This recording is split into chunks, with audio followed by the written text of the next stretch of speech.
2, 1, and we are recording with. I always, because I'm a fucking moron, I always forget to ask people how to pronounce their names before.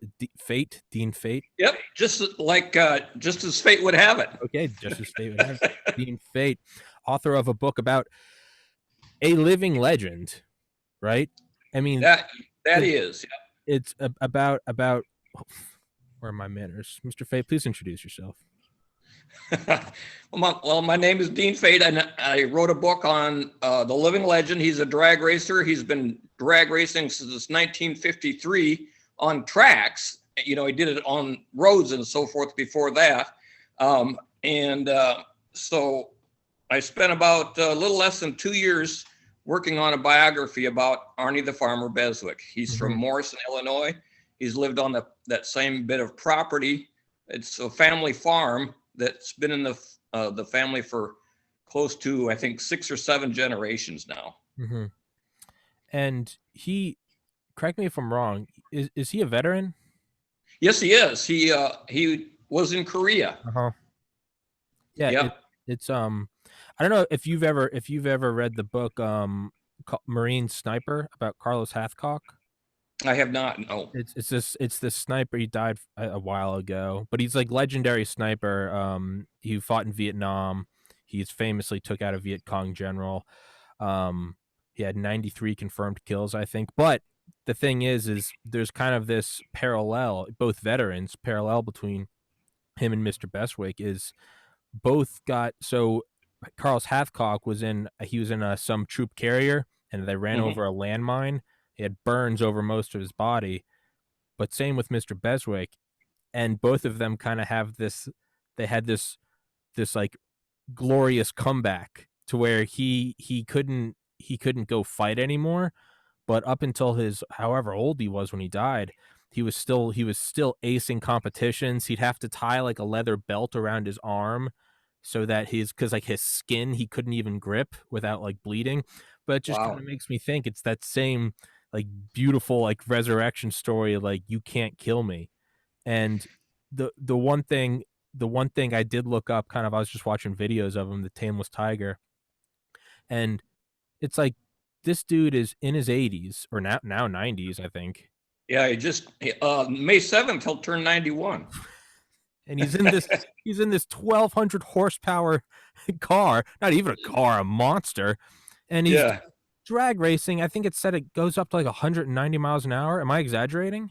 No, it's his fastest that he ever went in the new Tameless Tiger, the GTO, was 200.03 miles an hour at like what was it, 7:05, I think was the elapsed time. It's this dude. He's kind of, he's also like, there's a guy named Billy Waugh who fought in Korea, is still alive. Okay. Billy Waugh was in a movie theater when he remembers a sheriff coming in, turning off the film and saying the Japanese bombed Pearl Harbor. Billy Waugh is an old guy, and fought in Korea, fought in Vietnam, hunted the Jackal, a famous terrorist. Went from Mac v Sog, which is like if you can't tell my podcast style, it's all over the place. I know we're doing an episode about a drag racer and we're 3 minutes in talking about CIA assassins, but anyone that watches this show knows that this is par for the course. Right. But this guy went and worked for the CIA, the Special Activities Division, which was the inspiration for James Bond. Okay. And for the author of James Bond was the Special Activities Division. Point being is this guy was 72 on 9/11, still went and fought in Iraq as like an undercover covert ops agent. Now he's in his 90s, but there seems to be this parallel between guys like Billy Waugh or Arnie Beswick, that there's almost a romantic, it seems like destiny, doesn't it? That these guys, it's just they're gonna go to the end of time. Exactly right. Yeah. It's what was, I know you covered it, but what got you into this? So another thing I do about this podcast is I have on people from all walks of life, right? I've had on a guy from the IRS. I had on a guy that walked on the moon. I've had on Delta Force guys. I'm a biology major. The thing, Okay. I like talking to people that are passionate about anything. I don't care what they're passionate about. If someone's genuinely passionate about something, to me, that is the most fascinating thing. And so for someone like me who barely knows how to turn his car on, and that's about the extent of the knowledge I'll ever have about my, my tameless Tiger, my Honda Civic. That puppy doesn't mean 0 to 60 I in under. just put gas in it and drive it type of thing. Hey, it does 0 to 60 in under a half hour. It's beautiful. There you go. Yeah. But what is it that got you into this? When I moved to the Quad City area, specifically Moline, Illinois, back in 1990, I had never heard of him, and then that spring at a Pontiac race, he was there, and I met him, and over the years, we'd bump into each other here or there, but I never really realized how famous he was, how well known his name was, until I got shown a little 10-minute video. It was called Start Me Up, and it was him racing his first, they call it the Jake Howard car. It was tiger striped and everything like that. And it was, like I said, it was called Start Me Up. Anyway, when the car was on the track, the Rolling Stones song Start Me Up was playing. And then when it was in the pits, then you hear track sounds. It was like, this is completely backwards. And so I mentioned that to him, and he said, well, I can't tell you how much call I get for that kind of stuff, for videos and so that was all the challenge that I needed. And in 1996, a friend and he knew Arnie quite well. So he wrote the script, and I did all of the videotaping, all the music, everything else. And we put together a 2.5-hour video that had him and his crew people and old friends and so on and so forth. And that's when I really, really, really got to know him. And in interviewing those crew people, I was so jealous because they all had these cool stories from traveling with him. And I vowed right then and there that before he quit racing, I was going to travel with him at least once. And now I'm a veteran probably of dozens, if not hundreds of times. And I have my own stories, obviously, too. Well, again, for everybody listening, the book, The Farmer, which you so graciously uploaded for a PDF for me, I felt like such a brat, and you did it. And I was like, oh, thanks, man.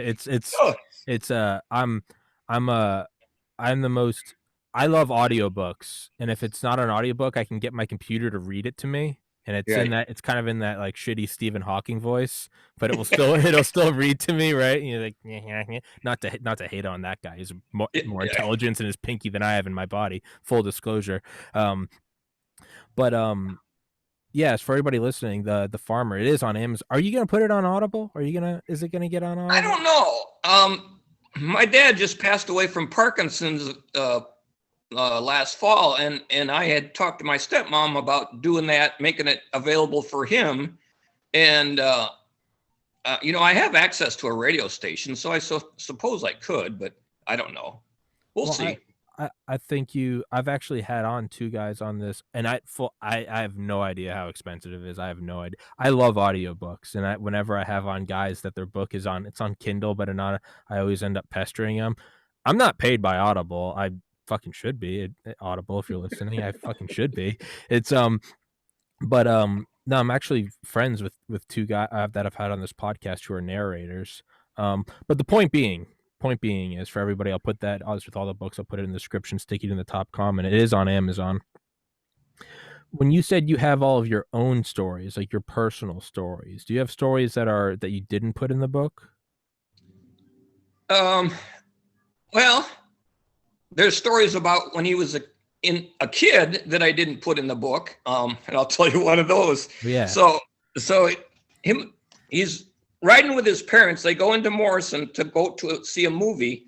And so his parents go in to see the movie. So him and his buddy that were with him decide that they're going to take his parents' car for a little joyride. So they know roughly how long the movies last. And so they ride around town and so on and so forth.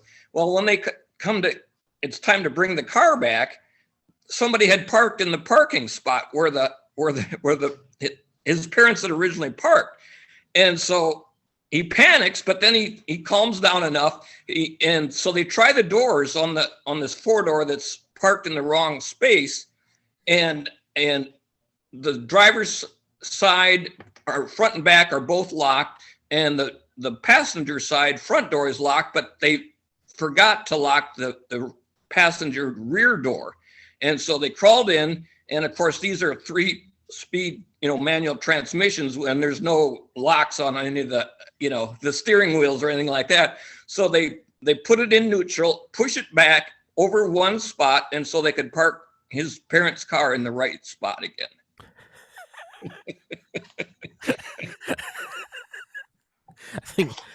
I think it kind of makes me think of like Ferris Bueller. When they push they're like, "We'll just unwind it," and then it just goes through the. As I get older and I rewatch that movie, you kind of see that early on it's like, oh, they broke their dad's car, and like as you watch it older, you're like, dude, this is the kind of thing. This is the repressed rage that I don't care. I don't care. Tell him he loves that car more than he loves. When I watch it now, I'm like, oh, this is a lot darker than I thought. But yeah, man, it's so. I've always wondered this, right? Is obviously there are things like Formula One racing where it's Right. you see the $1 million carbon fiber, whatever, and it's like this shuts off a millionth of or this shaves off 1,000th of a second, and because that's what the races come down to. Sure. And it is so Beswick and he was disqualified after one of the races, right, for one of the cylinders. It was 1/1000th of an inch too wide, but it was after the race, so it had clearly expanded from the heat. Yeah, it was so hot he couldn't touch it, and so he should have waited till it cooled down. That was in 1961 at the U.S. Nationals NHRA race, and those races were big even back then. Mm-hmm. But it was clearly political, and that because Mickey Thompson was there with like 5 or 6 cars, and he had donated a bunch of prizes and cash as sponsorship, and so he was to be the winner. That was no ifs, ands, or buts about it. And this is not in the book, but years later, one of Arnie's friends that also worked with Dino Don Nicholson, Mm-hmm. and they were both fierce competitors. His name was Dick Estevez, and he just recently passed away too. But he told me that years later, Wally Parks, head of NHRA, came to Don Nicholson and apologized because it was all politics. It seems like a hit job. It seemed like a hit job. There was my grandmother passed away several years ago. She qualified for, I don't know when it was. Must have been the 40s or the 50s when she was young. She qualified for the Olympics, or was supposed to. I still have the medal somewhere where they gave her second. She got in first place. There's even like a picture of her getting out and taking her cap off. Yeah. And then as soon as the person in second place, my grandmother beat her so soundly. She was getting out, taking the swim cap off when the other person finished, and they gave the trophy to the other person. It was the same thing, though. It was like the second place person's parents were friends with like whoever was in charge of it, and it was this whole thing where there's like a picture of my grandma getting out and finishing, and like the other woman like still splashing, and she ended up going to the Olympics instead of But it's one of those things where it's like, man, like that. It just kind of destroys any authenticity from it. So the point is, though, is when they measure it down to 1/1000th of an inch, how easy would it be, or how hard would it be? This is how my, clearly not sportsmanlike mind works. Is how do they tell that you're not? Basically, are there legal or illegal modifications to the cars that you could make? Because it's you want to use every competitive edge, right? The tiniest thing. Right. Football teams do it where they pipe in louder crowd noises, right? Or football deflated ball or whatever it is. You want to set the stadium set differently so the sun's coming down in their eyes, or And the Celtics in the 1950s and 60s, the Boston Celtics, the basketball team, Red Auerbach, their coach, used to, I think he turned off the air conditioning in the opposing team's locker rooms, and he'd mess with the water so they'd get like this dirty, I mean, real bullshit moves. But at that level of competition, I mean, they'll do anything to win, right? And it's only cheating if you get caught. I say all that to say it's gotta be impossible to know unless you strip down every car after every race. Could you not be putting illegal things in there? Yeah, well, they always had to do teardowns, for especially Yeah. for NHRA. So you had to take one, the intake, and then one cylinder head off, so they could measure the bore and stroke and so forth like that. But like I said, a thousandth and a half. Even if he had tipped the micrometer just a little bit, that would have read over two. You Yeah. know, so not having it perfectly level would have worked. Yeah. So it was, like I said, it was all politics. Yeah. I mean, yeah, something at that level. I mean, you coulda, right? That's when I get on my scale and I weigh my fat ass, I know that if I so much as move the scale a little bit and it's not directly in the middle of like a floorboard, Yeah, that will throw my, and I'll be like, "Hey, look, I'm 0.2 pounds lighter." And it's like, exactly. I'm Yeah, lying to myself. My scale knows I'm lying. God's watching, he knows I'm lying. But, sure. it's a deceptive lie I keep to, keep myself going. Yeah. But I've always wondered things like that. Like, I just think of almost like, have you ever seen those like immigration videos at the border where they'll like strip down a car or something, and there will be someone like hiding in like the wheel well, Oh wow. or like bricks of cocaine, what pick your Yeah, poison. And it's like, unless you're gonna strip down every car, you can't be sure that that's not coming through every time, right? Obviously, things like the obviously, yeah. airport or the TSA, they do the backscatter thing and they can, metal detectors, it's different. But I've always wondered that with something like NASCAR or Formula One, like, how do they how do they ensure that someone's not a thousandth of something over or under? I mean, do they truly have to strip down every car? Yeah, I believe so. I believe so. So Okay, at well, least they did back then. all right, well, let's flip the question. If you had to get through with some contraband, you're the expert. How would you do it? And I don't mean like cocaine. I mean like contraband things in the race. I don't know, like a nitrous tube or something, or like a rocket or whatever. It's racing today is a lot different than it was Well, yeah. back then. Class racing was everything back then, and today it's bracket racing, where you pretty much just dial what your car is going to do, and that's, if you get there too soon, you break out. That's what Hmm. they call it. Hmm. Or if you don't run fast enough, you get beat by the other guy. So Hmm. it's a lot different world. NHRA still has its classes and so forth, and they do the teardowns and so forth for them, Hmm. but it's not like it was back in 60s in the 60s and so forth when Arnie was running. Hmm. So Have you ever heard that theory that some of the early racers in the 50s and the 60s and the 70s, there's like a conspiracy theory that those guys, it was actually a way to like launder money from the early, granted this is based in, as a biology major, clearly I have no history in NASCAR racing, but it's yeah, like from the South, there's this like conspiracy or urban myth or whatever that it was the moonshine runners and they had cars that were always jacked up so that one, you couldn't tell that because you know how the backs would kind of sag down right. and that's how the cops could tell. Um, it was that, and they also were souped up, not street legal, so that if Oh, they were definitely. getting pulled over, they could just, you're down in South Georgia. It's the '60s. There's no internet. There's no CCTV. If you can get away from the cops, you're good. You're in the middle of nowhere. Pretty Go much. pull off into the woods somewhere.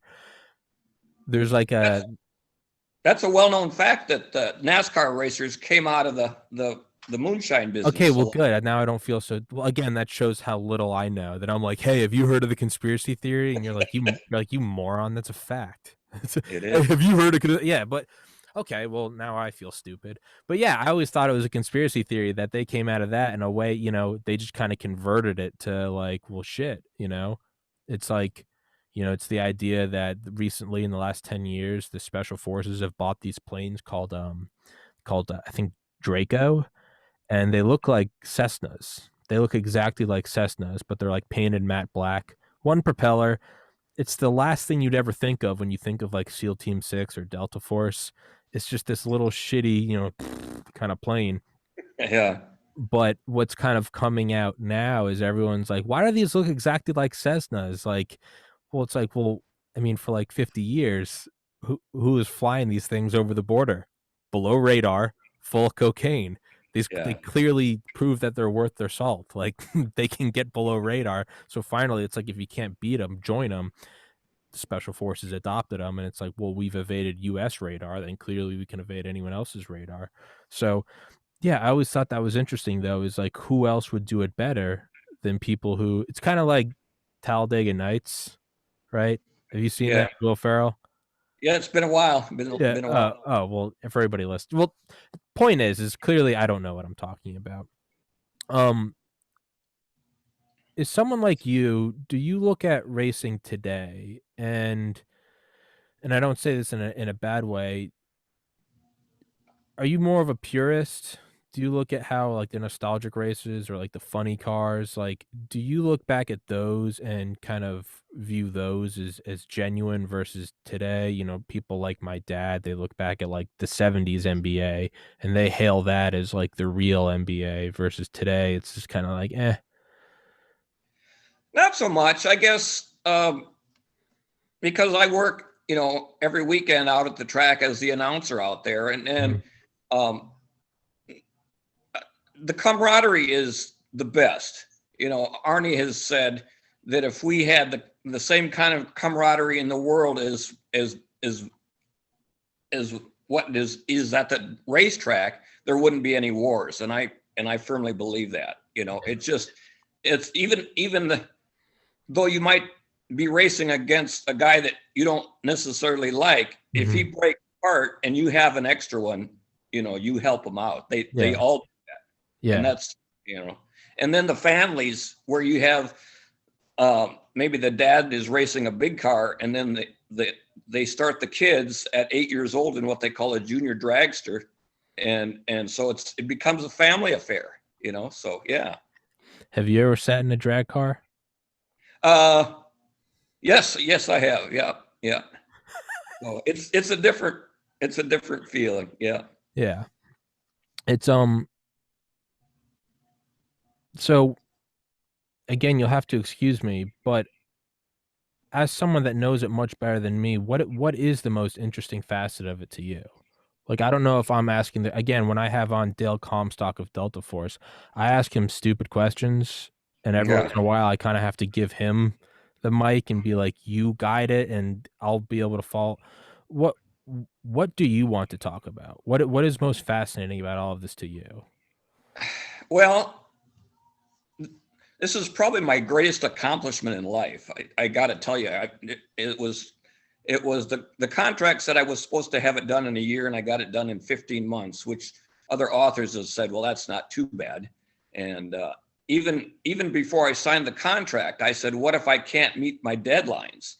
And Wes, my editor, said, well, if you go 9 months and we don't see any results, they'll pull the plug. But if we see progress, we'll work with you. And I'm certainly glad that they did. Mm-hmm. So, but yeah. So it's, like I said, it's a lot of pride, a lot of Yeah. pride. Yeah. Is it something where you knock it out and you never want to do it again? Or is it something that you knock out the first one and you think you take a little time off, but then you go, I could do another one? I don't know. I've been asked that before, and I've said about this book that I'm glad I wrote it. His story needed to be told, but I'm glad I don't have to do it again. Yeah. So that's the simple answer there. And I kind of said what I needed to say all in this book, and so and I don't. and I don't know other racers like as well as I know Arnie. Sure. You know, it if you probably picked up on it, he's like a father to me. Mhm. And some of the track owners have even said, you know, they've come up to me at a banquet or something like that and said, "How's your dad doing?" And I'm like, "How does he know my dad? He lives down in Las Vegas." And then they say, "No, I'm talking about Arnie." No, It's like, Arnie. "Oh yeah, okay," you know. That's So beautiful, man. yeah, yeah, Is that what your hoodie is or your sweatshirt is? yeah, yeah. Yeah. Fuck So yeah. Hell yes. Dude, I looked up a video on YouTube. I'll put it in the description for it. That thing pulling up, it sounds like a fighter jet. yeah, He's just yeah, idling. I mean, Jesus Christ in heaven. it's, it's yeah, well into or not almost in his 90s now. yeah. Mr. Fate, as I told you, today we have to do a shorter one, so let's wrap this one up. Okay. Hold on. So for everybody listening, it will be in the description. It'll be sticky in the top comment. And Mr. Fate and I talked before this. We're gonna do another one. So everybody, thank you for listening. But Mr. Fate, hold on. I want to talk to you real sec.